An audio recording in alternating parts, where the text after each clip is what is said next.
Hambog talaga itong si John Vic Remulla, ano? Ika, yabang-yabang ka. Ala ka namang napapatunayan. Tapos nagpaparamdam pa, gustong bumalik doon sa Cavite. Ala na kayo babalikan dyan? Oo, sinira nyo ng inyong pagkatao. Oo, ngayon, kung sakali man, may boboto pa ba sa inyo dyan sa Cavite? Oh, ngayon, nasepyat ka ngayon nung isang nung dating political consultant ni Saldico, ano? Sabi niya, sinungaling yan? Oh, sinungaling. Oh. Ay, nako talaga. Kakahiya. Itong ating gobyerno na ito, puro mga chismoso at mga fake news peddler ang nakapwesto. Umpisahan mo doon sa tagapagsalita ng administrasyon. Ay, nang ini-expect ninyo. Abante Pilipinas. Sa ulo ng ating mga balita, Attorney Kaufman nagpaabot ng pasasalamat kay FPRRD at sa mga taga-suporta nito. Atong ang namataan sa Cavite noong nakarang buwan. Senator Lacson, binanatan si Marcoleta sa isyu ng 500 million allocable. Hasyan, humirit na itigil ang gera sa Middle East. At pastro charges sa power bill, pinaimbestigahan ng mababang kapulungan. Balita, impormasyon at balitaktakan. Kasama si Ronnie Ramos. Abante Pilipinas. Nagbigay ng mensahe ang abogado ni dating Pangulong Rodrigo Duterte na si Attorney Nicholas Kaufman kaugnay ng kanyang kahiling ang mag-withdraw bilang lead counsel ng dating Pangulo sa kaso nito sa International Criminal Court o ICC. Ayon kay Kaufman, isang pribilehyo para sa kanya ang katawanin ng dating Pangulo at nagpasalamat siya kay Duterte at sa libo-libong supporters na nagpahayag ng suporta sa kanyang trabaho. Sinabi rin ni Kaufman na kung maaprubahan ang kanyang withdrawal, naniniwala siyang maiiwan niya si Tatay Digong sa mabubuting kamay.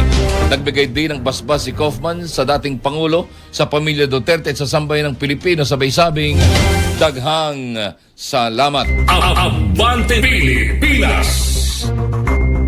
Hindi ko alam kung ano yung strategiya ito or kung ano man, Hindi ko alam kung bakit kailangan nila magpalit. Pero according to Kaufman, ito daw ay napagdesisyon na ng pamilya, ng pamilya Duterte.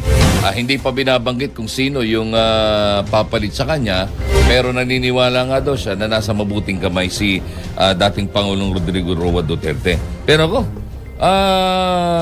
hindi sa pinasasama ko ang loob ninyo, mga kaabante, Pero ako hindi na ako umaasang pababalikin pa dito hindi ako umaasang pababalikin pa dito si dating Pangulong Rodrigo Duterte. Kasi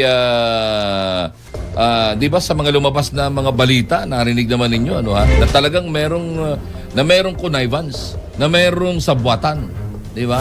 At nung yung dating yung palaging itinatanggi nitong si Treleleng, na ngayon ay napanood ko yung kanyang hindi sinasadya duman sa wall ko. Kayong mga taga-Kankalo. Huwag daw kalimutan magparehistro.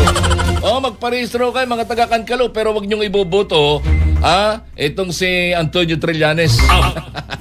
Pilipinas. Sabi ni Antonio Trillanes, wala daw silang kausap ng mga taga-ICC, hindi daw sila nakikipag-usap. Si Boying Remulla nagsabing totoo. Dito pa sa bahay, dala-dala kasama si Trillanes. Pinakilala sa akin yung mga taga-ICC. So that was it. So meron ng duda ng connivance o ikangay sabwatan sa pagitan ng mga ito. Kaya ako personally, may opinion, hindi na makakabalik si dating Pangulong Rodrigo Duterte dito. Hindi na makakabalik. Ay panalangin na lamang natin dito ay merong tumindig na isa pang Duterte. Kasunod nitong si BP Sara. Sapagkat lahat gagawin nila, lahat para hindi na makatakbo sa 2028 si Sara Duterte. Maniwala kayo dyan. Hindi na yung hindi na yung issue ng flood control. Kundi ang issue dito ngayon ay kailangang mawala si Duterte dahil lahat ng mga nandyan, lahat ng mga nandyan nakaupo ngayon at yung mga dating nakaupo, sabit. sabit dito sa flood control ito at sigurado na sila ay may kalalagyan. Abante Pilipinas. Naispatan ang gaming boss na si Charlie Atong Ang sa lalawigan ng Cavite. Na naman? Ayon kay DILG Secretary John Vic Rimulya, namata ng pugante noong nakarang buwan ng Abril kaya tiyak na nasa Pilipinas pa ito. Sinabi ni Rimulya na agad silang naglunsad ng operasyon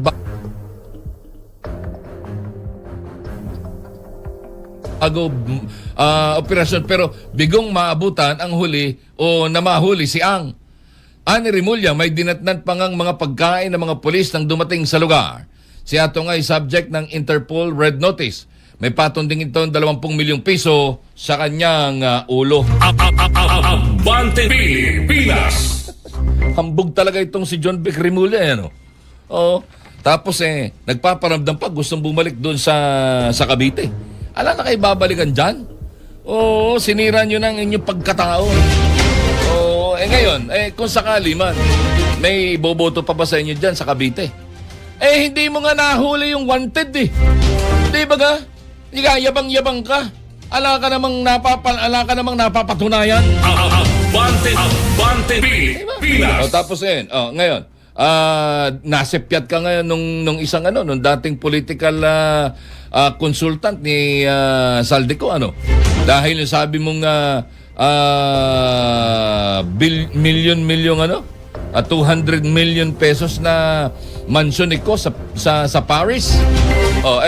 Nasa 200 million, around billions of pesos kung i-convert sa peso. Pero sabi niya, sinungaling 'yon? Sinungaling. Bakit? 1 million euro lang nung nabili yan. Abante Pilipinas. Tsaka hindi naman ganun kalaki. Hindi ba ka? 200 million euros. Parang ang binili niya ay yung buong building. Pinapakita sa video. Buong building. Samantalang isang unit lamang doon o isang palapag lamang ng building na yon ang pag-aari ni Ko. Ay, nako talaga. Kakahiya. Itong ating gobyerno na ito, puro mga chismoso at mga fake news peddler ang nakapwesto. Umpisahan mo doon sa tagapagsalita ng administrasyon. Abante Pilipinas. Ay, nang ini-expect ninyo. Kita mo naman, umutot lang yung mga Duterte. Talagang tuntua kagad. Tuntua yung barking dog ng Malacanang. Bakit? Kasi meron naman siyang sasabihin. Harap na naman siya. Sikat na naman siya. Hindi niya pinagtatawa na naman siya. Pero 5:22, magbabalikan. Abante Pilipinas.